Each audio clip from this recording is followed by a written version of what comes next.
Hola les gazelles, j'espère que vous allez bien. Aujourd'hui je reviens dans une nouvelle vidéo qui ma foi va être très longue. Comme vous le savez, au mois d'août c'est la série Back to School qui arrive. Et moi j'ai décidé de vous parler enfin, puisque vous me demandez depuis je ne sais pas combien de temps, j'ai décidé enfin de vous parler de ma L1 Design. Donc si tu ne le sais pas et que tu es nouveau sur la chaîne, ou même si tu ne le sais pas déjà, bienvenue à toi. Qui dit que j'ai déjà fait ma L1 Design dit qu'en fait je passe en L2 en septembre. Donc j'ai décidé un peu de t'en parler dans cette vidéo. J'ai décidé notamment de faire cette vidéo en deux parties.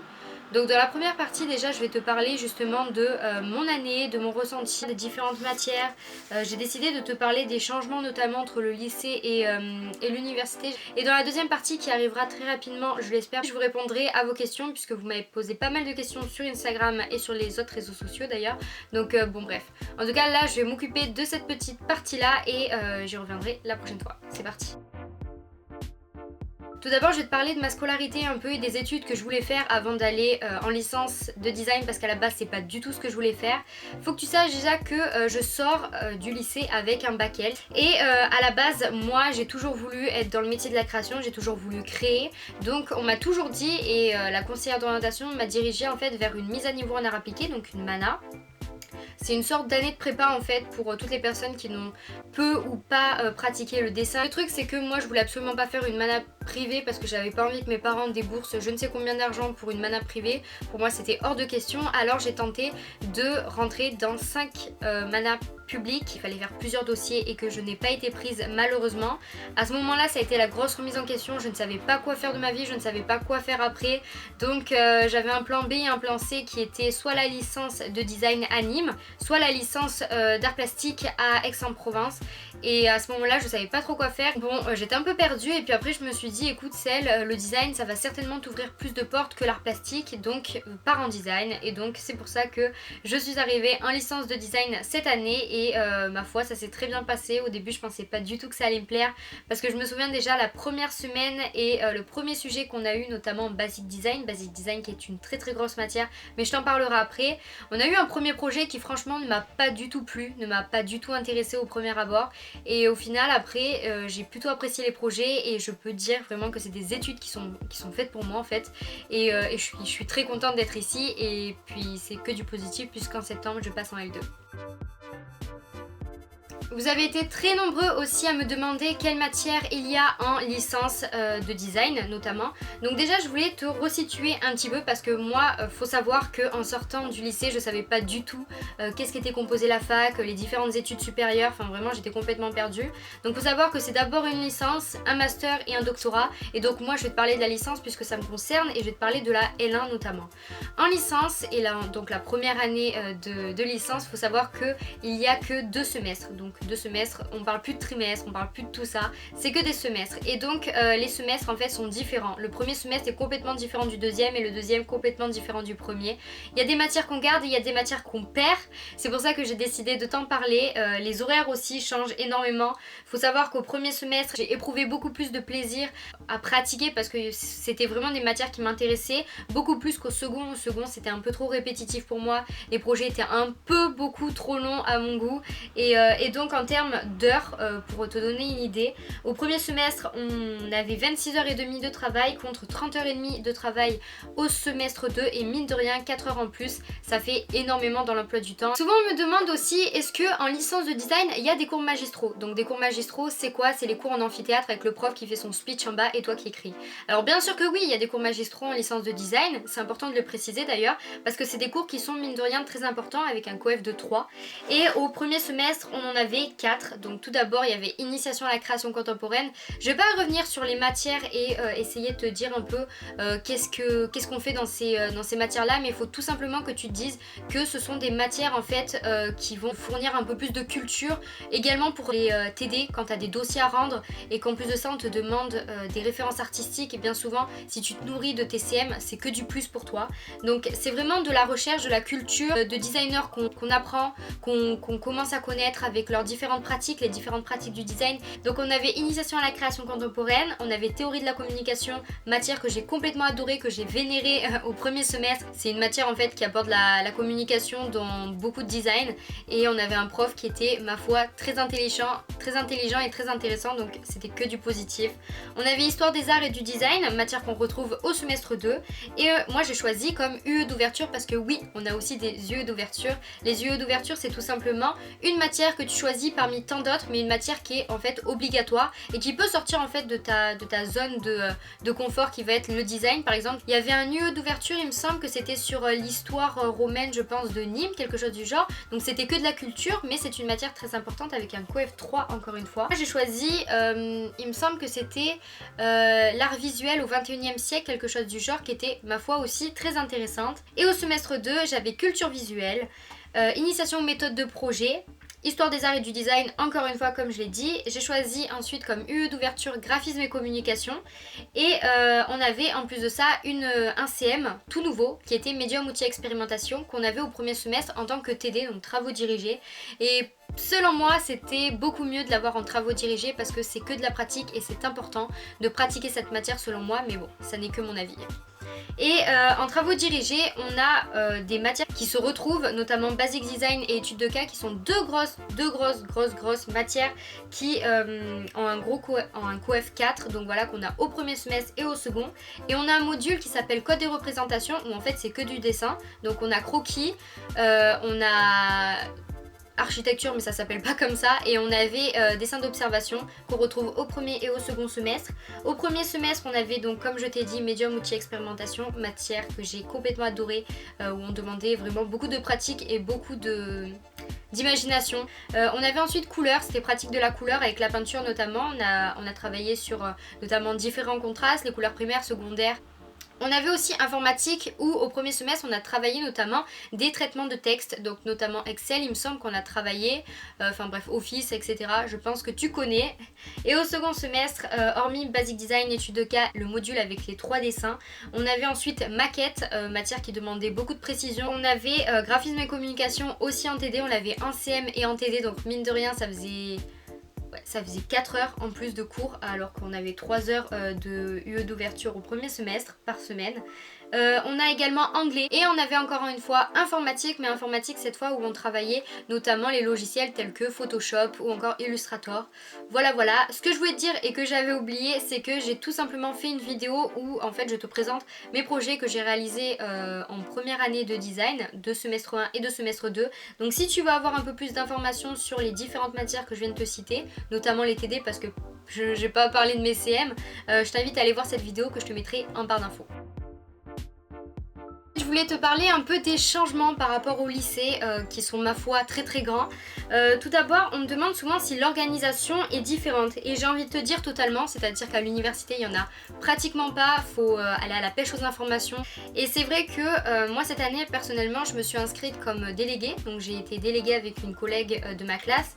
Faut savoir qu'en licence on est par groupe, donc nous on était le groupe 2, et ce qui était bien en fait c'est que les différentes informations que les profs nous donnaient, eh ben, nous en fait on avait un groupe sur Facebook, un groupe pour notre groupe 2 et un groupe pour la L1 Design, et donc on pouvait donner les différentes informations, parce que des fois il y a des personnes qui ne sont pas en cours pour différentes raisons, parfois elles travaillent, parfois non, je sais pas, voilà, ça les regarde, et donc c'était toujours bien pour faire passer en fait les informations.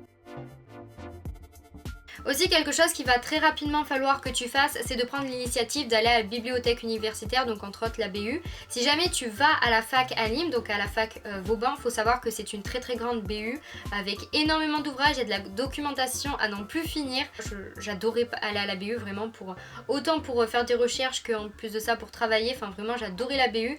Et en plus de ça, vu qu'il y a beaucoup d'ouvrages, tu peux te permettre en fait d'arrêter de prendre toutes tes informations sur internet et d'aller un peu t'instruire dans les livres et d'argumenter ton dossier grâce à ce que tu as pu voir dans les livres, et donc tout mettre dans ton dossier quoi, tout simplement, parce que toutes les personnes qui vont choisir la facilité vont faire quoi? Vont aller sur internet et piocher les mêmes informations que les 20 autres personnes de la classe, tandis que toi tu as été un peu plus malin, tu as pris peut-être plus de temps, mais au moins tu as pris des informations qui ne sont pas sur internet mais dans des ouvrages et qui sont peut-être beaucoup plus fiables. Quelque chose qui est totalement différent, c'est les fréquentations. Les fréquentations ne sont plus du tout pareilles, que ce soit au lycée ou à la fac, c'est complètement différent. Pour te donner un peu une illusion, déjà, faut savoir qu'à la fac, tu vas être avec des personnes de tout âge. Autant des personnes qui sortent de leur bac et qui ont quoi, 18-19 ans, comme des personnes qui ont 29, 30 ans, 40 ans, enfin bref, c'est énorme en fait. Vraiment, t'as toute génération finalement, et c'est plutôt sympa d'ailleurs. Les personnes qui arrivent à la fac, et notamment en première année, n'ont peut-être pas le même objectif que toi. Si toi, ton objectif, c'est de réussir ton année, tant mieux, et je te félicite.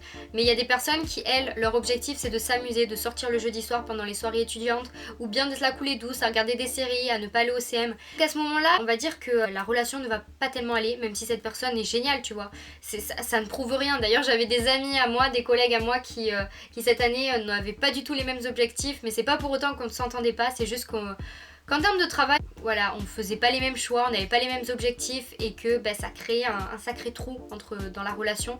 Donc c'était un peu compliqué parce que du coup, quand toi t'étudies et que t'as envie de réussir ton année, t'as pas beaucoup de temps comparé à ces personnes qui, elles, ont beaucoup plus de temps puisque c'est pas leur objectif de réussir. Quelque chose aussi que j'avais envie de te dire, c'est qu'à la fac, faut apprendre à dire non.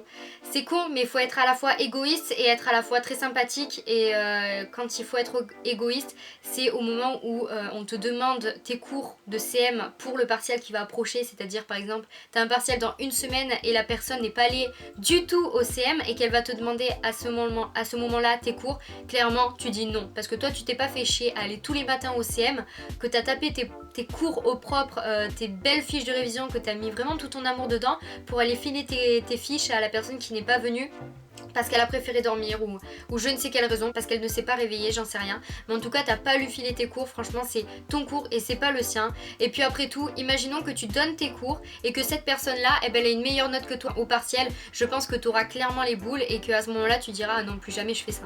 Et je voulais également te parler de deux choses qui sont selon moi très importantes avant de faire des études de design. Je pense tout d'abord... il faut que tu commences à te dire que les profs ne sont pas souvent très sympas, ne te poussent pas forcément vers le haut.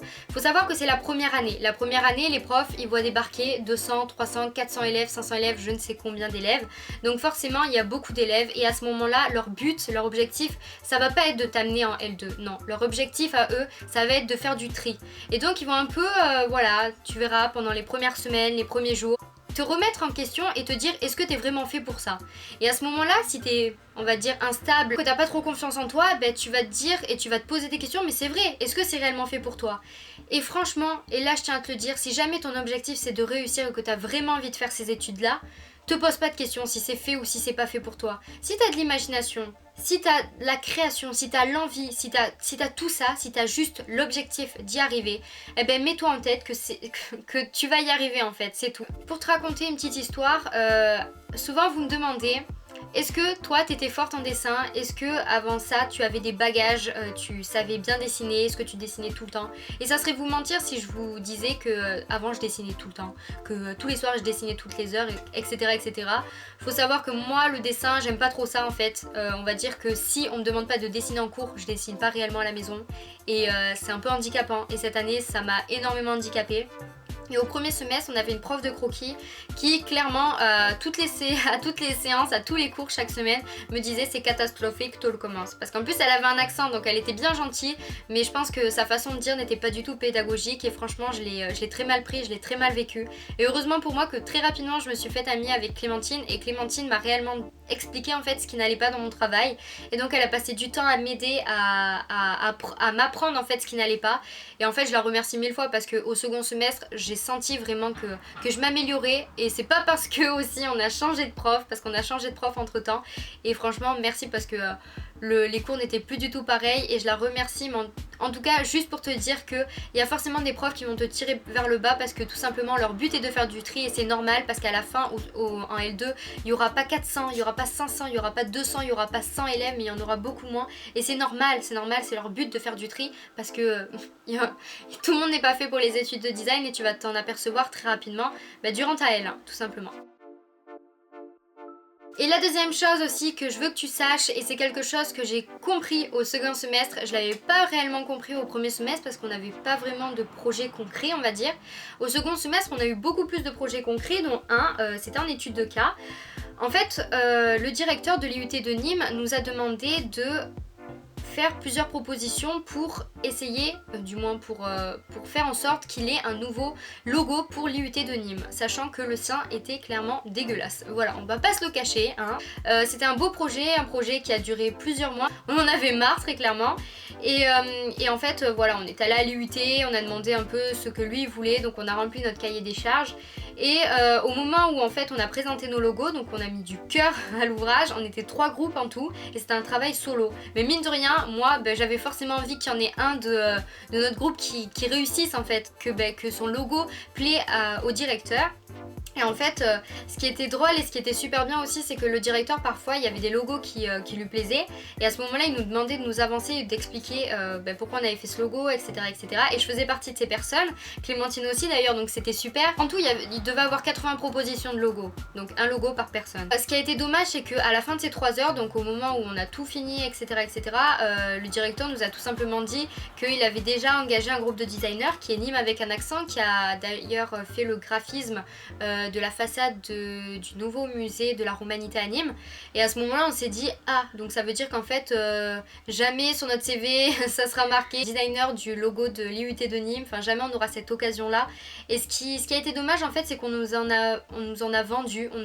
Enfin moi, très clairement, on nous a jamais dit hein, que ça allait se réaliser. Hein. Franchement, on nous a même pas dit si c'était un exercice ou quoi, on nous a juste dit que voilà, c'était un nouveau projet. On nous a pas dit si c'était du concret ou non, mais en fait, le projet il était tellement concret, on avait vu le directeur nous avait dit ce qu'il voulait, il nous avait tout donné, que moi en fait je m'attendais vraiment à ce qu'il y en ait un de nous qui puisse être le designer du logo de Nîmes. Bon, je pense en avoir terminé avec mon petit speech de ma première année de design. En tout cas j'espère que cette vidéo t'a plu et t'a intéressé et peut-être t'a donné de nouvelles informations si toi aussi tu comptes faire des études de design à Nîmes, si en septembre tu seras en L1. D'ailleurs dis-moi si jamais tu vas en design à Nîmes. En tout cas moi voilà, j'étais très contente de faire cette vidéo qui ma foi j'espère va marcher cette fois-ci. N'hésite pas à aller voir ma deuxième partie de cette vidéo qui sortira dans un petit peu de temps, dans quelques jours j'espère, qui sera tout simplement la vidéo où je réponds à vos questions, et ça sera aussi une vidéo où je réponds à vos questions sur la fac,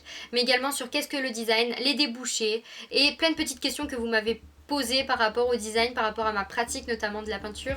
Si tu le vois ici, je fais de la peinture également. Donc tout ça, j'ai décidé d'y répondre. Donc n'hésite pas à aller la voir.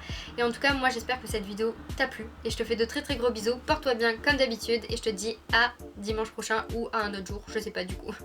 Salut!